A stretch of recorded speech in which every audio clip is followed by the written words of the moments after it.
casa, ¿no? Sí. Estamos con María José Mazzocato, que es periodista especializada en política internacional. Bueno, ya siempre la invitamos, así que es amiga de la casa, Majo. Sí, un gusto siempre estar. Gracias por la invitación. No, a vos, me encanta venir. venir a la casa que consagró mi carrera como periodista, ¿no? Sí. Sí, sí. Bueno. Hace 3 años atrás Exacto. estuvimos aquí por primera vez. Tenés razón. Y bueno, hoy invitada por un tema muy triste. Sí, tremendo. A ver, yo veo varias cuestiones acá que me gustaría que por ahí las pongamos sobre la mesa.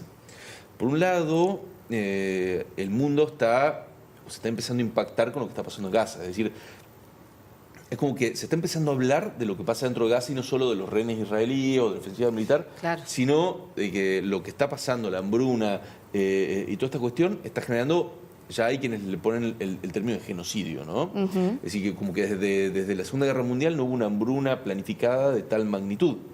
Por el otro lado, Israel responde con carteles en Times Square, con las imágenes de los rehenes israelíes, también desnutridos, y dice Hamás está hambreando o está matando de hambre a los rehenes israelíes. Es decir, el hambre está adquiriendo una dimensión, ya podríamos decir, de disputa por quién hace pasar más hambre al otro o al rival en este escenario. Entonces, después la política como que frente a eso queda como muy desdibujada, ¿no? Sí, pero ahí quiero aclarar que no es la primera vez que se usa el hambre como método de estrategia militar. África es uno de los lugares en donde más hambre ha pasado. Yemen es una situación humanitaria la más grande desde 2014. Los sitios de las guerras medievales. Sí, eran y hambriar a el los que genocidio de estaban Srebrenica. Sí, en donde estuvo sitiado Srebrenica por mucho tiempo. Sí, en la guerra de los Balcanes. Después de la Segunda Guerra Mundial hubo una guerra moderna que fue entre Bosnia y Serbia. Y Srebrenica fue el que sufrió hambre. Hoy la pluralización de las redes sociales y la democratización de las imágenes nos permite llegar a ese tema mucho más sencillo, obviamente, pero no es la primera vez que se ha vivido una situación así a nivel internacional. Ahora que lo conocemos y estamos tomando conciencia de lo que está sucediendo, por supuesto, es muy atemorizante. Yo lo dije esta mañana, la situación es aberrante en todas las medidas, desde lo que están haciendo los dos grupos beligerantes, tanto la situación de Israel como la situación del grupo terrorista Hamas, porque hay que decirlo, es un grupo terrorista, ¿sí? Que ha nacido por el tema de la liberación del pueblo palestino, pero también ha hecho sufrir al pueblo palestino en Gaza, a los gazatíes, ¿no? Sí. No hay que determinar de que hay una situación en el medio. Acá lo tenemos al grupo terrorista Hamas, acá lo tenemos a Israel, y en el medio está ese famoso cordón humano que es toda la población gazatí que está sufriendo los acontecimientos de esta guerra, que tenemos que recordar que inició desde la formación, ¿sí?, del suelo israelita desde 1948, cuando inició este conflicto que tiene más de 60 años. Yo recuerdo que la primera vez que vine acá hablé de la operación que tuvo en el octubre de 2023, cuando reinició la escalada de violencia entre Israel y Gaza, por el ataque de Hamas hacia Israel, y es desde allí que se toman los rehenes que todavía hay 73 rehenes que siguen, por supuesto, acorralados por el grupo terrorista Hamas, y también muchos palestinos que están, ¿no?, en situación en las mismas condiciones en Israel.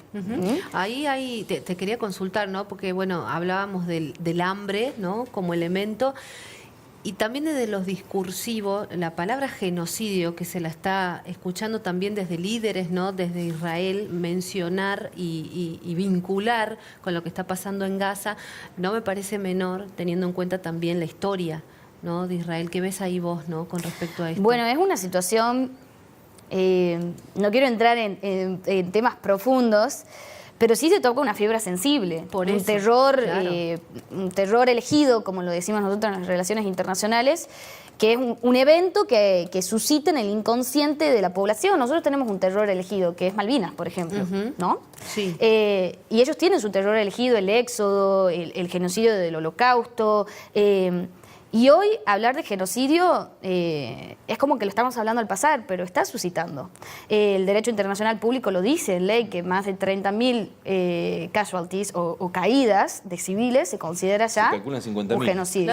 Se considera 70.000 caídos desde el 2023, palestinos, sobre todo niños y mujeres. Y estos son datos oficiales de Naciones Unidas, no es que yo estoy hablando algo que no es así, y son los datos que uno va recolectando y que lo que lamentablemente son los que tenemos. También hay bajas por parte del pueblo israelí.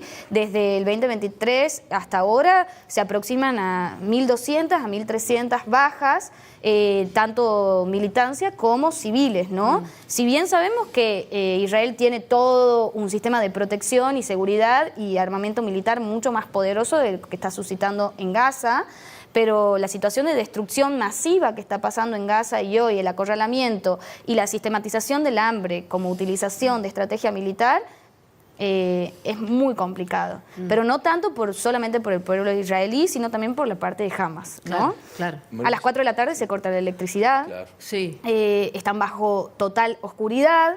Ellos hace 3 días atrás hubo una protesta masiva en Gaza pidiendo que Hamas se retire de Gaza para que puedan liberar los pasos fronterizos y pidiéndole a los israelitas que también. Hubo una manifestaciones enormes en Estados Unidos, bien, en donde hubo grupos de judíos ortodoxos acompañando la petición de la liberación del pueblo palestino. O sea, esto ya va más allá de la religión, ¿no? Que lo hemos hablado acá también junto con en Panorama. Con Fede. Con Fede.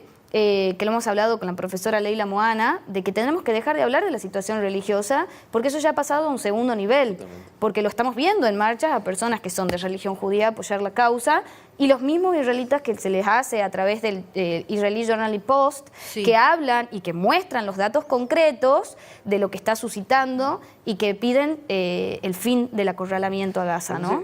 El otro día leí una columna de Thomas Friedman, estadounidense, que él planteaba que este es un conflicto prácticamente no tiene solución porque ninguno de los actores, ni Hamas, ni Netanyahu y su gabinete, fundamentalmente el gabinete que lo sostiene en el poder a Netanyahu, tienen interés en que este conflicto de algún modo termine, ¿no? Hamas no se va a retirar de Palestina, esto en la visión de Friedman, y Netanyahu necesita este conflicto para sostener su poder, y el gabinete que él armó, que es el que lo sostiene de su coalición de extrema derecha, es Hamas, pero del otro lado, ¿no? Es decir, en el extremismo, en sus visiones sesgadas de la realidad, en su desinterés por lo humano. Entonces, él concluía con que este conflicto así planteado, con estos líderes, no va a llegar a nada, porque él decía, porque ninguna de las dos partes son de buena madera.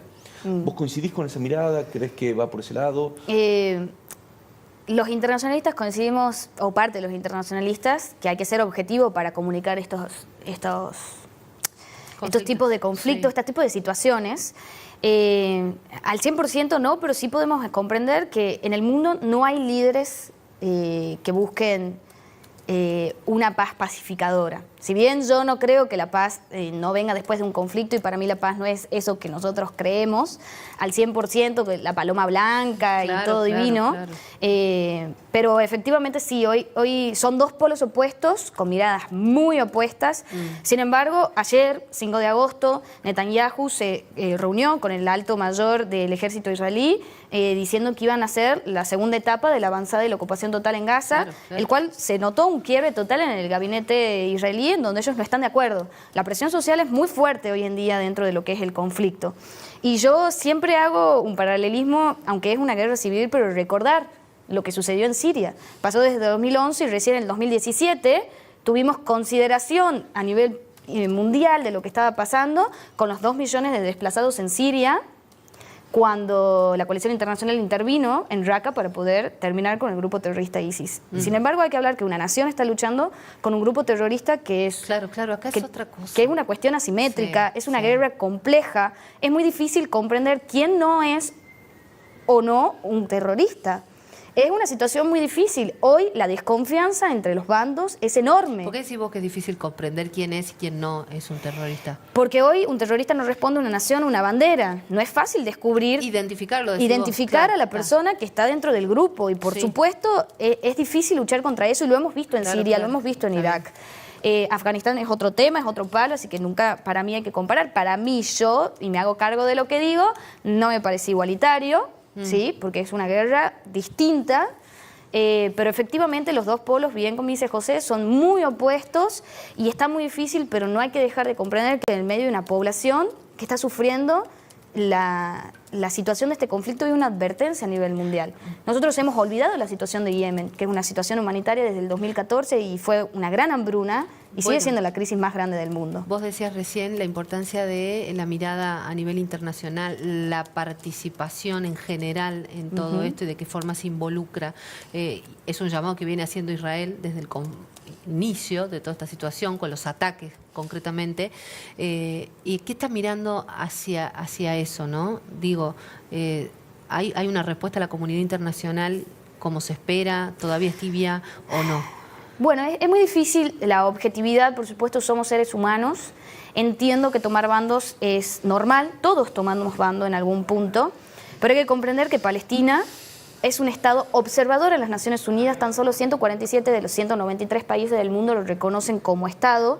Se declaró que Francia, Inglaterra y Canadá, ahora en septiembre, en las reuniones de la Asamblea General que se van a dar en las Naciones Unidas, que se da a Naciones Unidas en septiembre, van a reconocer al Estado palestino, ¿no? Y eso cambia el contexto y la mirada internacional, mucha presión hacia el occidental, ¿no? Mucha presión hacia el occidentalismo, que hay una falta grave de no observar esto como una situación aberrante para ambos bandos, ¿no? Y el odio que se comprende hace más de 60 años es impertinente ya no pensar que la situación es muy compleja.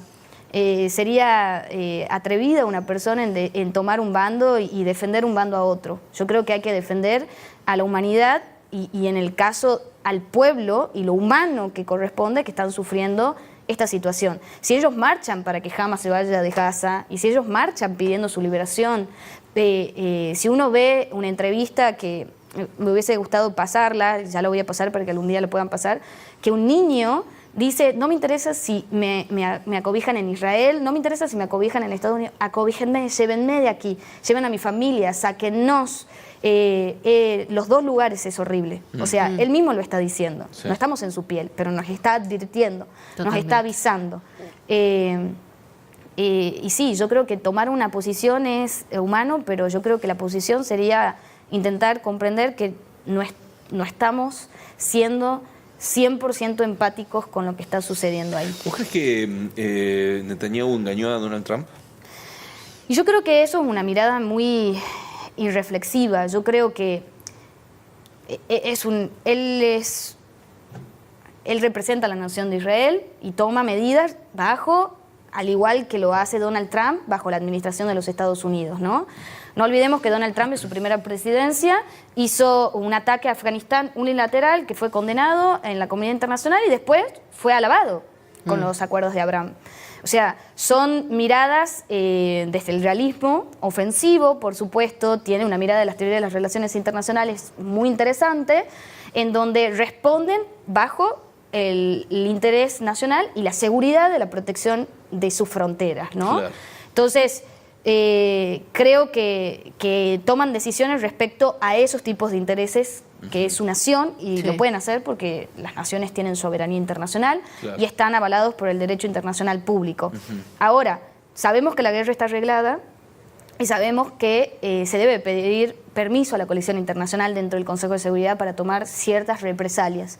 Hoy todo lo que está sucediendo, desde los ataques de Hamas hacia Israel hacia la devolución a Gaza, porque es donde están ocupando el territorio Hamas, y son temas que hay que conocer a nivel estratégico, militar, ¿no? ¿Por qué se toman esas medidas? Pero yo creo que estamos poniendo un foco erróneo dentro del conflicto, ¿no? Y si seguimos poniendo ese foco erróneo, como dice Friedman, nunca lo vamos a poder resolver, porque la situación atemoriza. O sea, estamos hablando de que hubo un asalto que fue prácticamente el que están mostrando ahora, hace una semana o 2 semanas atrás, porque hubieron muchos asaltos, donde va un convoy humanitario, abren fuego y 300 personas mueren por pedir comida, de las cuales se alega que de ellos 70 eran militantes de Gaza, de Hamas. ¿Era así o no era así? Nunca lo podremos saber, pero el resto eran civiles que estaban pidiendo comida. Nada más y nada menos. Y la viralización, hay que tener mucho cuidado con qué tipo de noticias estamos consumiendo. Consuman todo tipo de noticias, pero tengan una opinión certera y conozcan históricamente el conflicto, ¿no? Porque creo que eso pasa mucho, hay desconocimiento, descreimiento. Sí, hay mucho discurso de Hay odio. mucho discurso de odio. Hay mucho discurso de odio. Yo quiero contar por qué estoy en esta posición hoy en día, porque un allegado a mí el viernes pasado me cuenta de que en un boliche sale y él es judío y lo insultaron y lo quisieron agredir, lo agredieron acá en Tucumán, cuando en realidad se está desconociendo la situación. Él dice: yo soy argentino, soy judío, estoy viviendo acá, no tengo nada que ver más allá de todos los apegos que puedo hacer hacia mi pueblo, por supuesto, pero si yo me declaro en contra, si yo me declaro a favor, a nadie le importa. Entonces, estamos sumiéndonos en discursos de odio sin conocer verdaderamente lo que está pasando por detrás. La marcha en Estados Unidos lo deja clarito. O sea, judíos que apoyan la causa de la liberación del pueblo palestino y, por supuesto, la misma población de Israel y que están hablando, ¿no? La Dirección de Derechos Humanos, que muestra verdaderamente los números que están de las bajas, tanto palestinas como israelitas. Entonces, creo que, vuelvo a repetir, estamos poniendo un foco erróneo en el conflicto. Tengo una pregunta brevísima ya para ir cerrando, pero no quería dejarla pasar porque hablamos mucho de viralización, de imagen recién, de hecho, hacías mención, y a mí me impresiona cómo, vinculado con la guerra en Ucrania, no tiene que ver con este conflicto, la viralización de los drones asesinos de los dos bandos, ¿no? No sé si viste, YouTube está lleno de videos, de shorts, de videos tomados, los drones van con cámaras porque los van manejando de lejos y hay sitios y canales de YouTube que reproducen los videos del momento en que un dron asesino te persigue a vos hasta que te mata. Claro. O al convoy en el que vas vos. Y es como un consumo, la gente lo está consumiendo permanentemente, es decir, es como la espectacularidad de la guerra. De la guerra, pero en primer plano, porque vos estás viendo, vos sos el ojo del dron que va a matarla a ella. Sí, y ella corre, busca esconderse, y el video lo busca hasta a veces los medios que lo ridiculizan desde los dos bandos, ¿no? Drones ucranianos y drones rusos matando ucranianos o rusos respectivamente. Ojo ahí que hoy el tema de la IA, hasta hay muchos videos que no son reales también, pero nosotros estamos consumiendo situaciones de guerra en 8K. O sea, lo estamos viendo en vivo y directo y el ser humano se adormece, no empatiza con lo que sucede. No estamos tomando conciencia de lo que está sucediendo del otro lado del charco, no nos estamos ubicando en la palmera lo que efectivamente está sucediendo en África, por ejemplo. Nadie habla de África, nadie habla de la situación. De Rusia y Ucrania se está hablando muy poco, hoy se está viendo mucho el foco entre Gaza e Israel y la situación en Rusia y Ucrania viene hace ya 3 años también. Nosotros sabemos, porque estamos en los medios, cómo los medios por ahí utilizan la noticia y diversifican, ¿no? Qué es lo que se quiere consumir. Por eso yo digo, hay que ser muy consciente de lo que consumimos, consciente de todo, o sea, consumir de todo, del que está de un bando, del que está del otro, y no tomar represalia y sumirse a esos discursos de odio, porque hay niños de 5 o 4 años, porque los niños hoy son nativos tecnológicos que agarran el celu de su papi o de su mami, ¿no? Y entran y ven los shorts y ellos piensan que es un videojuego. Claro. Piensan de que no es real, porque el niño no tiene no está discerniendo qué es real o qué es no. Y también hay cuestiones de que no son real o no. Hoy tenemos la IA generativa de Google que hace videos como si fuesen súper reales. Y los están utilizando como estrategia de guerra también. Sí, totalmente. Entonces, claro. Bueno, sí, es una herramienta, absolutamente. Hay que aprender a discernir y hay que aprender a no radicalizar. No es que no tomar bando, defender lo que se debe defender, por supuesto, pero entender que no podemos seguirnos sumiendo esos discursos de odio porque nosotros estamos alegando a los discursos del poder. Totalmente. Majo, te agradecemos mucho, un placer como siempre que estés acá.